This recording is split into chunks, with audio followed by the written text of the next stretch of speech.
हरे राम राम राम हरे हरे, हरे कृष्ण राधा कृष्ण हरे हरे। आज हम 10वें दोहे से आगे पढ़ेंगे। रामचरितमानस अरण्य कांड। जी सुमन जी।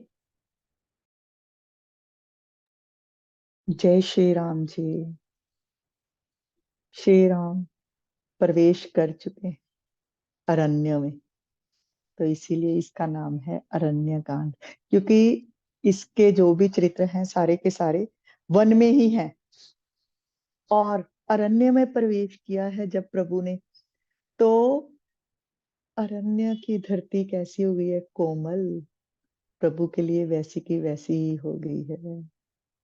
और यहाँ पर प्रभु ने अपनी पूरी प्रभुताई प्रकट कर दी है अरण्य कांड में। किसी भी ऋषि के यहाँ जा रहे हैं, जहाँ ऋषिवर कोई भी मिल रहे हैं, तो कैसे मिल रहे हैं, कैसी हमने पीछे अत्रि मुनि द्वारा स्तुति सुनी। क्योंकि जब अयोध्या कांड चल रहा था तो वहां तो वो राम ही बने हुए थे, तो अरण्य कांड से ही राम से श्री राम स्वरूप के रूप में आगे चलेंगे प्रभु। तो यहाँ हमने जो पढ़ा है पीछे, अभी सुतीक्षण मुनि के आश्रम में श्री राम ने प्रवेश किया है, और कैसा मिलन हुआ था दोनों का। जब अपना आराध्य सामने खड़ा हो तो मन कैसे धीरज रख सकता है, नहीं रख सकता, तक तक ही लग जाती है। और एकदम से चित्र के जैसा ही वो भगत जो है वो हो जाता है, और वैसा ही मुनि की दशा बखान की गई। और फिर थोड़ा सा धीरज रखा मुनि ने, चरणों का स्पर्श किया है प्रभु का, और प्रभु की अपने आश्रम में आकर पूजा की है। और सुनते हैं संवाद भगत और भगवान का। हाँ जी आशु जी, चलिए आगे। मुनि अगस्त कर शिष्य सुजाना, नाम सुतीक्षण रति भगवाना। मन क्रम बचन राम पद सेवक, सपने हूँ आन भरोस न देवक। प्रभु आगवनु श्रवण सुनि पावा, करत मनोरथ आतुर धावा। हे विधि दीन बंधु रुक रघुराया, मोह से सट पर करिहि दाया। सहित अनुज मोहि राम गोसाई, मिलहि निज सेवक की नाई। मोरे जिय भरोस दृढ़ नाही, भगति बिरति न ज्ञान मन माही। नहीं सत्संग जोग जप जागा, नहीं दृढ़ चरण कमल अनुरागा। एक बानी करुणा निधान की, सो प्रिय जाके गति न आन की। हुई है सुफल आज मम लोचन, देखी बदन पंकज भव मोचन। निर्भर प्रेम मगन मुनि ज्ञानी, कही न जाई सो दशा भवानी। दिसि अरु बिदिस पंथ नहीं सूझा, को मैं चलेऊ कहाँ नहीं बूझा। कबहुक फिरि पाछे पुनि जाई, कबहुक नृत्य करई गुण गाई। अबिरल प्रेम भगति मुनि पाई, प्रभु देखे तरु ओट लुकाई। अतिशय प्रीति देखि रघुबीरा, प्रगटे हृदय हरन भव भीरा। मुनि मग माज अचल होई बैसा, पुलक शरीर पनस फल जैसा। तब रघुनाथ निकट चली आए, देखी दशा निज जन मन भाए। मुनि राम बहु भांति जगावा, जागन ध्यान जनित सुख पावा। भूप रूप तब राम दुरावा, हृदय चतुर्भुज रूप दिखावा। मुनि कुलाई उठा तब कैसे, विकल हीन मनि फनि बर जैसे। आगे देखी राम तन श्यामा, सीता अनुज सहित सुख धामा। परयउ लकटु इव चरणन लागी, प्रेम मगन मुनि बर बड़ भागी। भुज विशाल गही लिए उठाई, परम प्रीति राखे पुर लाई। मुनि मिलत अस सोह कृपाला, कनक तरह जन भेंट तमाला। राम बदन बिलोक मुनि ठाड़ा, मानो चित्र माझ लिखि काढ़ा। तब मुनि हृदय धीर धरी, गही पद बारहि बार। निज आश्रम प्रभु आनि करी, पूजा विविध प्रकार। सियावर राम जय जय राम। कह मुनि प्रभु सुन बिनती मोरी, स्तुति करो कवन विधि तोरी। महिमा अमित मोहि मति थोरी, रवि सन बुक खद्योत अंजोरी। श्याम ताम रस दाम शरीरा, जटा मुकुट परिधन मुनि चीरम। पाणि चाप शर कटी तुणीरम, नौमि निरंतर श्री रघुवीरम। मोह विपिन घन दहन कृशानु, संत सरोरहु कानन भानु। निशिचर करि बरूथ मृगराजः, त्रातु सदा नो भव खगबाजः। अरुण नयन राजीव सुवेशम, सीता नयन चकोर निशेषम। हर हृद मानस बाल मरालम, नौमि नाम उर्बाहु विशालम। संशय सर्प ग्रसन उर्गादः, शमन सुकर्कश तर्क विषादः। भव भंजन रंजन सुरयूथः, त्रातुय सदा नो कृपा वरूथः। निर्गुण सगुण विषम समरूपम, ज्ञान गिरा गोतीत मनूपम। अमल मखिल मन वद्यम पारम, नौमि राम भंजन महि भारम। भक्त कल्प पादप आरामः, तर्जन क्रोध लोभ मद कामः। अति नागर भव सागर सेतु, त्रातु सदा दिन कर कुल केतु। अतुलित भुज प्रताप बल धामः, कलिमल विपुल विभंजन नामः। धर्म वर्म नर मद गुण ग्रामः, संतत शम तनोतु मम रामः। यद्यपि बिरज व्यापक अविनाशी, सबके हृदय निरंतर वासी। तदपि अनुज श्री सहित खरारी, बस तु मनसि मम कानन चारी। जे जानहि ते जानहु स्वामी, सगुन अगुन उर अंतर जामी। जो कौशलपति राजीव नयना, करहु सो राम हृदय मम अयना। अस अभिरमान जाई जन भोरे, मैं सेवक रघुपति पति मोरे। सुनि मुनि बचन राम मन भाए, बहुरी हर्षि मुनि बर उर लाए। परम प्रसन्न जान मुनि मोहि, जो बर मागहु देहु सुतोहि। मुनि कह मैं बर कबहु न जाचा, समुझिन परै झूठ का साचा। तुम ही नीक लागे रघुराई, सो मोहि देहु दास सुखदाई। अबिरल भगति बिरति बेज्ञाना, होहु सकल गुण ज्ञान निधाना। प्रभु जो दीन सो बरु मैं पावा, अब सो देहु मोहि जो अब सो देहु मोहि जो भावा। अनुज जानकी सहित प्रभु, चाप बान धर राम। मम ही गगन इंदु इव, बसहु सदा निह काम। सियावर राम जय जय राम, मेरे प्रभु राम जय जय राम। जय श्री राम जी।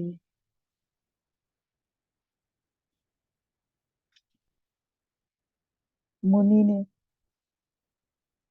प्रभु से क्या कहा? कहा मेरी विनती सुनिए, मैं किस प्रकार से आपकी स्तुति करूं। आपकी महिमा अपार है और मेरी बुद्धि अल्प है। जैसे सूर्य के सामने जुगनू का उजाला। जुगनू का तो तभी आनंद आता है ना जब रात होती है, तभी जुगनू चमकता है और दिखता है। और अगर दिन में कहीं जुगनू चमक भी रहा हो तो कहीं दिखता है क्या? नहीं दिखता ना। तो वैसे ही मुनि कह रहे हैं कि प्रभु, मैं आपकी स्तुति कैसे कर सकता हूँ। हे नील कमल की माला के समान श्याम शरीर वाले, हे जटाओं का मुकुट और मुनियों के वस्त्र पहने हुए, हाथ में धनुष बाण लिए, कमर में तरकस कसे हुए श्री राम जी, मैं आपको निरंतर नमस्कार करता हूँ।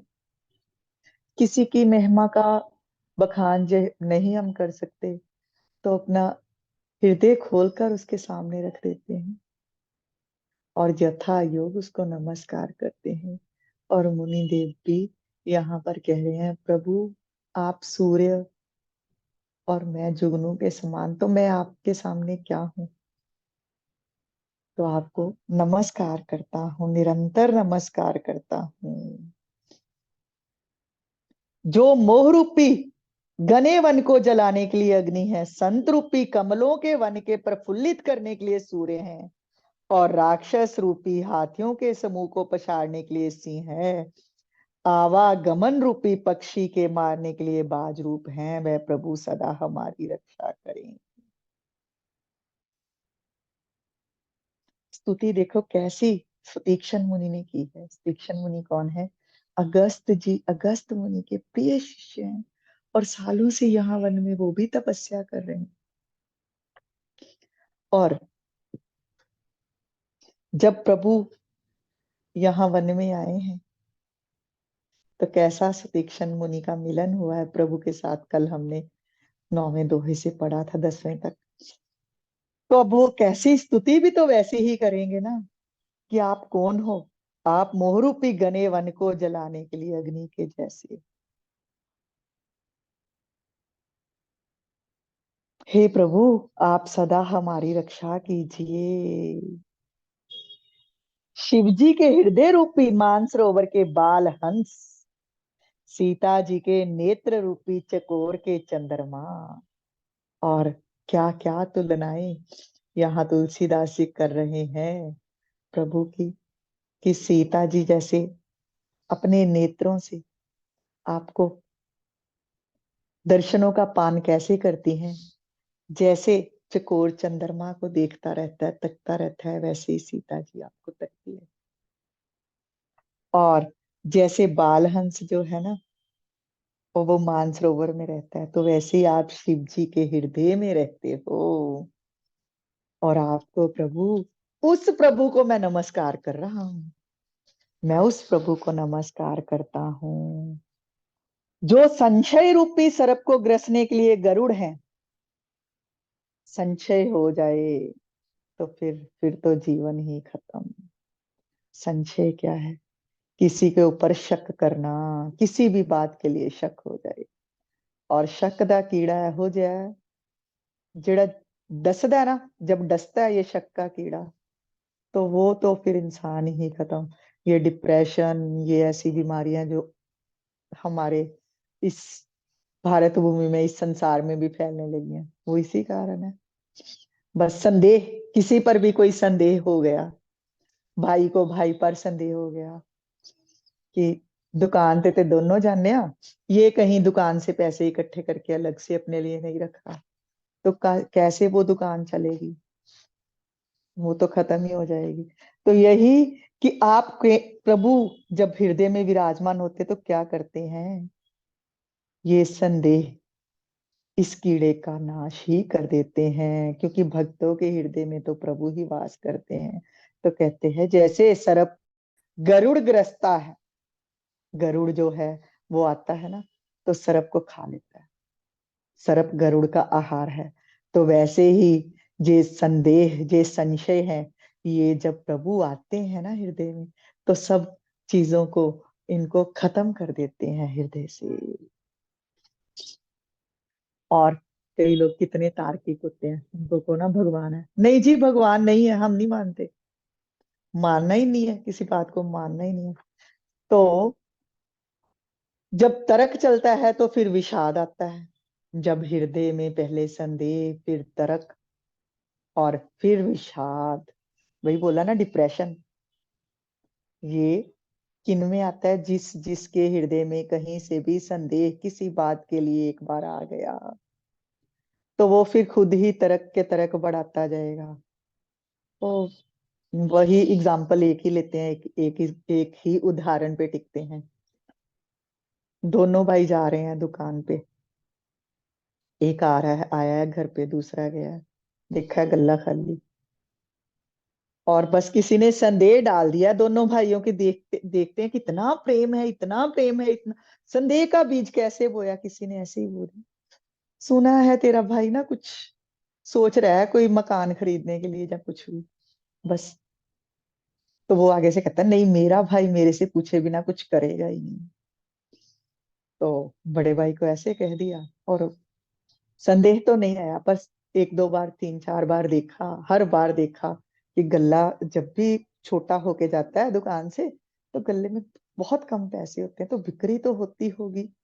तो ये क्या सच्ची बात है, किसी ने संदेह का कीड़ा रोप दिया ना मन में, तो वो संदेह का कीड़ा चलता ही जाता है, चलता है। अच्छा सच्ची में कहीं से कहीं कुछ कर ही रहा है, कुछ ना कुछ बाहर ही बाहर बना रहा है।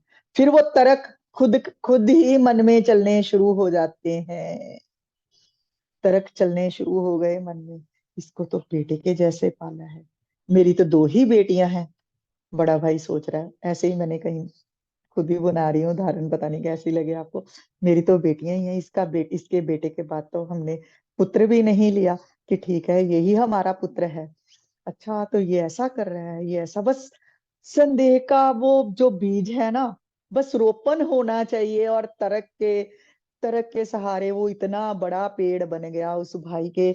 और एक साल के अंदर ही वो भाई जो है ना, जो बड़ा, जिसके मन हृदय में किसी ने संदेह रोपण कर दिया था, वो डिप्रेशन हो गया उसको, इतना डिप्रेशन हो गया। सब पूछ रहे हैं क्या हुआ, किसी को बता भी नहीं रहा कि क्या हुआ है मुझे, क्या बताए कि मैं इस पर संदेह कर रहा हूँ कि ये पैसे उड़ा रहा है, पैसे निकाल रहा है, या कुछ कर रहा है, या ये अलग होने की सोच रहा है। और उस छोटे भाई ने कभी कहा ही नहीं कुछ, जैसा आदेश बढ़ेगा वैसा ही छोटा करता जा रहा है। पर वो संदेह का बीज जो एक बार आ गया मन में, वो कहाँ से निकले। तो क्या हुआ, आए हैं गुरुदेव को, गुरुदेव आए और कहते कि क्या हुआ, तू ऐसा सूखता जा रहा है, क्या बीमारी आ गई। बस रोए जा रहा है, कुछ आगे से उत्तर ही नहीं दिया। तुम दोनों भाई तो इतने अच्छे हो, तो ये क्या हो रहा है। तो बस रोता ही जा रहा है, रोता ही जा रहा है, रोता ही जा रहा है। बस मेरी दो बेटियां हैं, इनका कैसे मैं करूंगा। आजकल को तो दुकान पे बिक्री भी नहीं हो रही, सोचा था ये इस छोटे से मकान में रह रहे हैं, अब बड़ी सी कोई कोठी लेंगे, बड़ा सा जगह बनाएंगे। तो बस यही चिंता खाए जा रही है।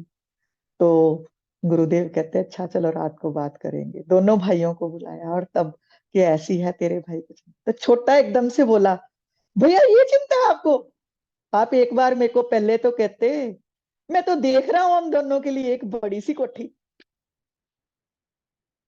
मैं तो देख रहा हूं हम दोनों के लिए एक बड़ी सी कोठी। और मैं तो आपको एकदम से सरप्राइज देना चाहता था उस कोठी का, कि ये भैया ये देखो, ये मैंने बनाई है, और ऐसे पैसे मैंने इकट्ठे किए हैं बेटियों की शादियों के लिए। आप चिंता ही, क्योंकि एक लड़का भी देखा है मैंने बड़ी की शादी के लिए। और आप एक साल से आप ऐसे बीमार हो, तो इसलिए मैं आपको ये बताया ही नहीं, ये बात मैंने बताई नहीं। आप तो दुकान पे भी जाते हो तो दुखी से, हृदय से, तो इसलिए ये बात मैंने आपको चिंता, मेरे को लगा आपको और चिंता हो जाएगी कि अच्छा तो कोठी बना रहा है, वहां पे पैसे लग रहे होंगे, जहाँ बेटी का रिश्ता भी करने की सोच रहा है उस पे पैसे लगे, मैं इसलिए आपको बता नहीं रहा। और ये बात सुनी है, और कैसा रुदन उसके आंसू बह चले। और गुरु ही है, यही तो कह रहे हैं कि प्रभु गुरु जो है, कठोर तर्क से भी जो विषाद उत्पन्न हो जाता है ना, उसका नाश कर देते। और ये बात सुनी, और विषाद एकदम से हृदय से खत्म। क्यों, किसी ने ये बोला था, बात भी सत्य थी, पर मैं अपने ही हृदय से तर्क करता रहा, तर्क करता रहा, तर्क करता रहा। और इस संशय रूपी नाग ने मुझे डस लिया। और जब जे प्रभु आए हैं, गुरुदेव के रूप में प्रभु आए हैं, तो कैसे ये सारा का सारा विषाद दूर कर दिया, और आनंद ही आनंद हो गया। और ऐसे ही कृपा के समूह जो श्री राम जी हैं, वो हमारी रक्षा करे, यही जहां पर सुतीक्ष्ण मुनि जी कह रहे हैं। मुझे नहीं पता ये कहीं किसी की असली स्टोरी भी नहीं, कुछ भी नहीं, बस ऐसे ही मन में आया कि संशय कहीं उत्पन्न किसी के भी मन में हो जाए तो कैसा, तभी विषाद होता है। और ये तो चलते हैं ऐसे जैसे प्रभु की इच्छा। हे निर्गुण सगुण, देखो हम पढ़ते हैं निर्गुण, और जो तार्किक लोग हैं ना वो कहेंगे एक तो आप कहते हो निर्गुण है आपका प्रभु, और यहाँ पे आप कहते हो कि ये सामने राम रूप में खड़े हैं कृष्ण, ये तो सगुण हो गया। विषम और समरूप, विषम भी हो और समरूप भी हो। तो ये भगवान कहते हैं कि मैं ही बहुश्यामी, मैं अलग अलग रूपों में आता हूँ, मैं ही भक्तों पर दया करके जो है निर्गुण से सगुण रूप भी धारण करता हूँ। गीता का ये सारे का सारा ही गीता का ज्ञान ही है। हे ज्ञान वाणी और इंद्रियों से अतीत, हे अनुपम निर्मल संपूर्ण दोष रहित, प्रभु दोष रहित हैं और कहते हैं मैं भक्तों के लिए दोष ग्रहण भी करता हूं। अनंत एवं पृथ्वी का भार उतारने वाले श्री रामचंद्र जी, मैं आपको नमस्कार करता हूँ। सुतीक्ष्ण मुनि ये सब के सब भगवान की उपमाओं का वर्णन कर रहे हैं हम लोगों के लिए कि प्रभु के इन गुणों को अपने हृदय में धारण करें, और कहीं भी किसी भी संदेह को, संशय को, किसी भी तरह के, ये संशय तो भाइयों का बताया, पति पत्नी में संशय हो जाता है, बच्चों में और बाप में संशय हो जाता है, कई बातें आ जाती हैं। तो बस संदेह कहीं से भी किसी के भी हृदय में आया और वहीं पर समझो डिप्रेशन शुरू हो गया। तो क्योंकि संदेह आया तो तर्क वितर्क खुद ही मन करना शुरू कर देता है। तो संदेह आया तो सोचो भगवान निकल रहे हैं, तो वापस से भगवान को पकड़ो, हृदय में बिठाओ और उस संशय को क्लियर करो। आगे क्या कहते हैं, अब आगे भगवान के प्रभु के और भी बल का वर्णन कर रहे हैं सुतीक्ष्ण मुनि जी। जो भक्तों के लिए कल्प वृक्ष के बगीचे हैं, क्रोध लोभ मद और काम को डराने वाले हैं, अत्यंत ही चतुर और संसार रूपी समुद्र से तरने के लिए सेतु रूप हैं, वे सूर्य कुल की ध्वजा श्री राम जी सदा मेरी रक्षा करें। कौन से राम, पूछते हैं ना लोग कई बार, किस राम को भजते हो, कौन से राम? तो ये तभी उन्होंने बताया है राम एक ही है, वही राम दशरथ का बेटा, वही राम घट घट में लेटा, उसी राम का सकल पसारा। तो जो भक्तों के लिए कल्प वृक्ष के बगीचे हैं, भगत जब प्रभु को पूर्णता समर्पण कर देता है ना, तो कई बार पता भी नहीं चलता, अंदर से वैसे ही इच्छा होती है कि आज ऐ हो जाए ना, आज ऐसा हो तो आनंद ही आ जाए। तो सच में हैरानी हो जाती है, एकदम से देखो तो सच में वही काम वैसा ही हो रहा होता है। तो कहते हैं प्रभु इतनी कृपा, तो कल्प वृक्ष जो है हमारे अंदर, सबके अंदर है, सबके अंदर है कल्प वृक्ष। जब हम संदेह रूपी चीज ले आते हैं तो वैसी ही सोच अपने आसपास बुनना शुरू कर देते हैं, हमारी वाइब्रेशंस वैसी की वैसी ही दूसरे इंसान को जाती है। और अगर हम वही अपने संदेह को छोड़कर प्रभु को समर्पण करते हुए अपने खुद के चित्त को जो शुद्ध कर लेना, तो फिर वो जो उस शुद्ध चित्त से जो प्रेम की तरंगे उठकर बाहर जाती हैं, वैसी ही दूसरे को सबको जाएगी, और वैसी की वैसी ही सृष्टि जो है बनती जाएगी जैसे आप हो। कल्प वृक्ष हमारे अंदर है, बार बार अपने पिताश्री माताश्री सुनते रहो, जो चाहो वो मांग सकते हो अपने भगवान से। कैसे? अपने चित्त में प्रभु का ध्यान करो और मांगो। प्रकृति को देना पड़ता है, वो प्रकृति को वो बात माननी ही पड़ती है। भगत की बात जो है भगवान कहते हैं, गीता में भी कई बार सुनते हैं ना, जब अर्जुन से कहते हैं कि बस तू कह दे, ये मेरी प्रतिज्ञा तू कह दे, तो अर्जुन कहता है आप कह तो रहे हो, आप कह तो रहे हो भगवान, प्रभु आप कह रहे हो भाई, मैं तो फिर भक्तों के अधीन हूं, कहीं भगत कुछ और कह देगा तो मेरे को वो बात माननी पड़ेगी। तो इसलिए तू मेरा भगत है, जो तू कह देगा वो अटल सत्य हो जाएगा। तो भक्तों के अंदर कल्प वृक्ष के बगीचे हैं, यही नहीं भक्तों के, सबके सब हम वहां से आनंद कंद प्रभु की ही संतान है, वहां से ही निकले हैं, सबके अंदर है कल्प वृक्ष।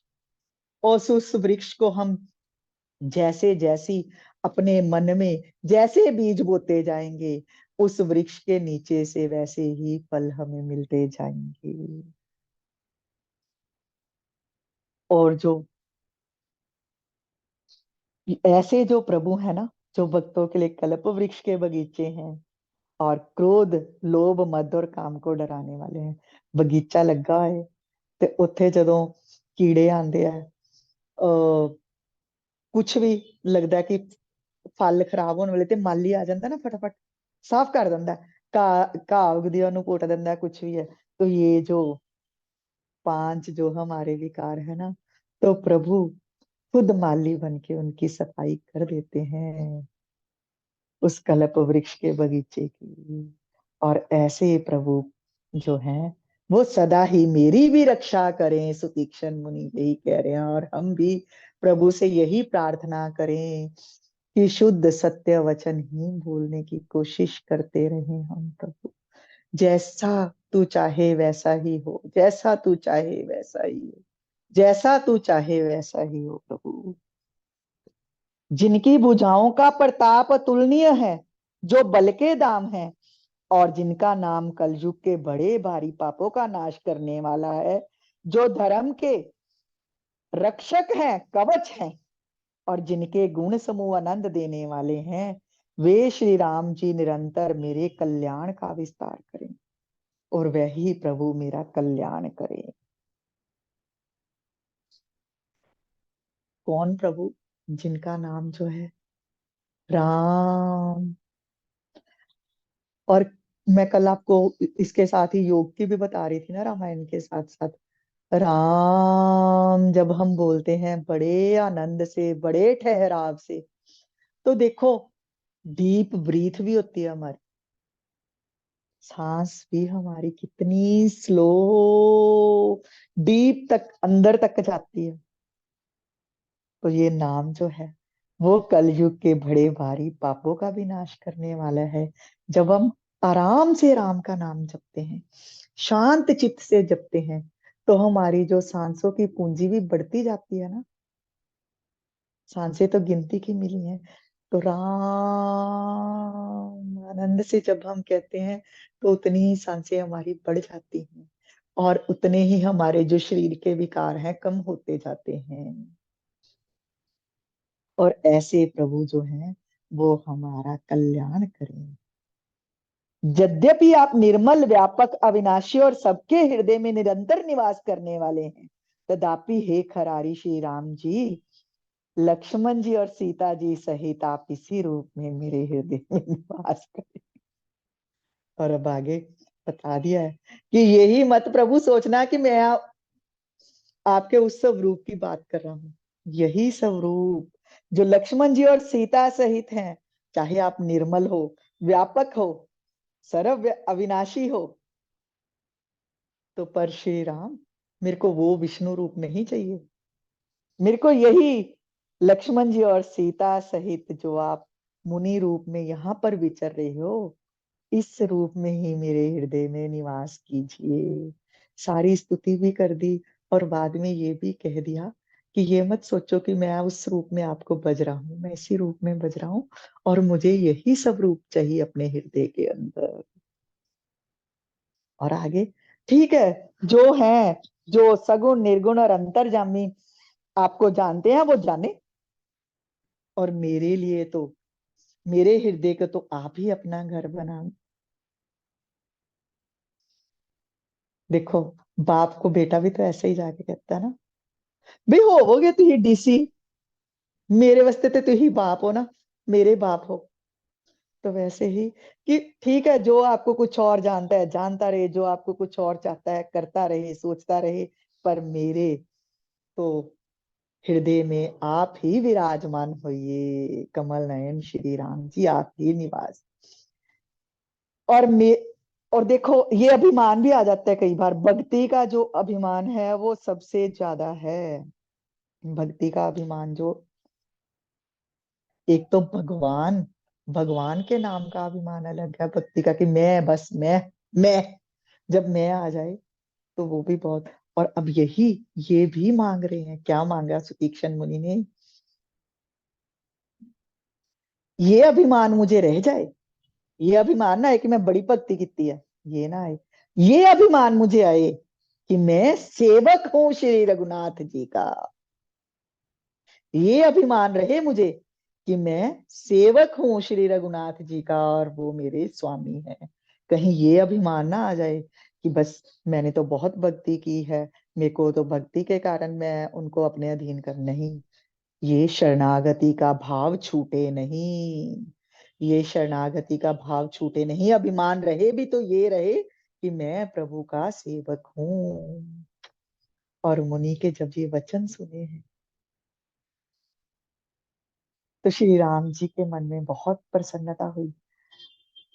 और देखो इसको हम अगर दुनियावी वस्तुओं से जोड़ें तो हर माँ बाप जो है बच्चों के लिए बहुत कुछ करते हैं, करते ही हैं, कुछ अलग तो बात है ही नहीं, हर माँ बाप करते हैं।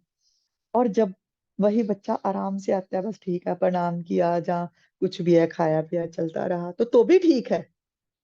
पर जब वही बच्चा आकर माँ बाप को बड़ी प्रशंसा भी करता है कि हाँ, आपके कारण, आप मेरे माता पिता ऐसे हैं, आपने मेरे लिए ऐसा किया और आपके कारण मैं आज ये बना हूं, तो बाप और माँ का दो जो सीना है ना, कैसे प्रसन्नता से फूल जाता है, कैसा प्रसन्न हृदय हो उठता है कि वाह, आता था, कुछ कहता तो नहीं था, गलत तो नहीं कहता था, पर कभी ऐसा भी आकर प्रशंसा, पर वही बच्चा जब आकर बहुत प्रशंसा से हृदय से लगता है तो कितना, तो वैसा ही जब सुतीक्षण मुनि जी ने ऐसी बातें कही हैं, ऐसा स्तुति की है, तो श्री राम जी प्रसन्न हो गए।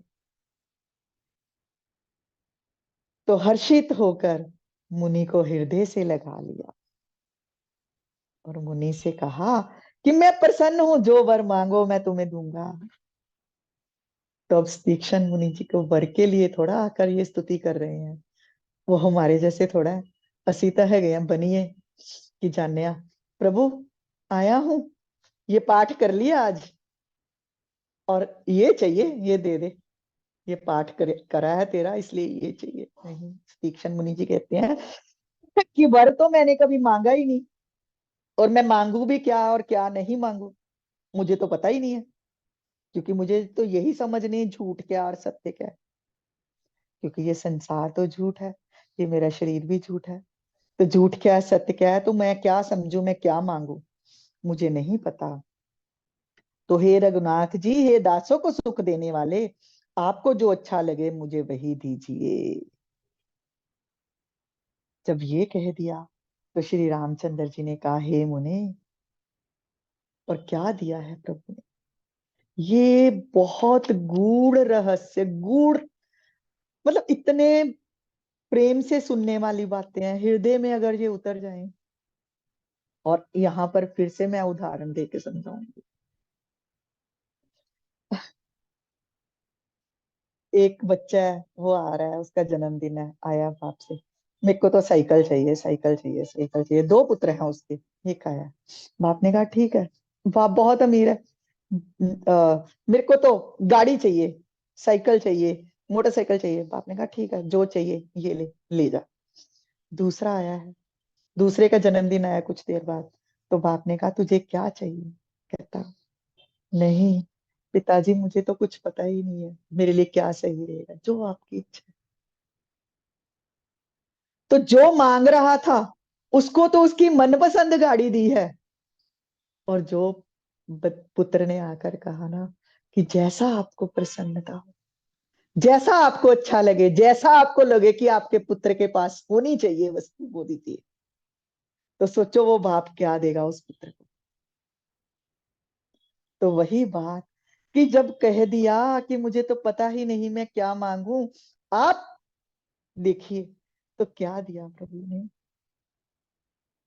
सिद्धि अपने जीवन नाल जोड़ जोड़ के देखिए साडे ਅਸੀਂ ਕੀ ਕਰ ਰਹੇ ਹਾਂ ਕੀ ਕਰ ਰਹੇ ਹਾਂ और अपने जीवन के साथ कि सच में आया है बच्चा आके कैसे प्रसन्नता से जप्पी पाके मिले और प्रसन्नता आपको आपकी तारीफ करे कुछ तो खुद ही हृदय से कैसी आशीषें उठती। तो प्रभु उसके तो हम बच्चे हैं और कैसा जब कुछ मांग ही नहीं धरी तो क्या दिया प्रभु ने।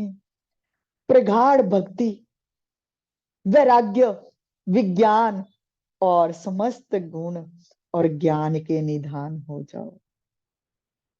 कुछ छोड़ा ही नहीं अपने पास, समस्त दे दिया, सब कुछ दे दिया। यही बस यही समझना है कि क्या मांगना है। देने वाले के पास तो क्या क्या कुछ है और हम मांगते मांगते थक जाएंगे, वो देते हुए नहीं थकेगा। और अगर उस पर ही छोड़ दे तो उसको पता है कि आगे जाके क्या परिस्थिति आने वाली है, तो वो उस हिसाब से खुद ही पहले व्यवस्था कर देता है अगर उस पर छोड़ेंगे तो। जय हो प्रभु।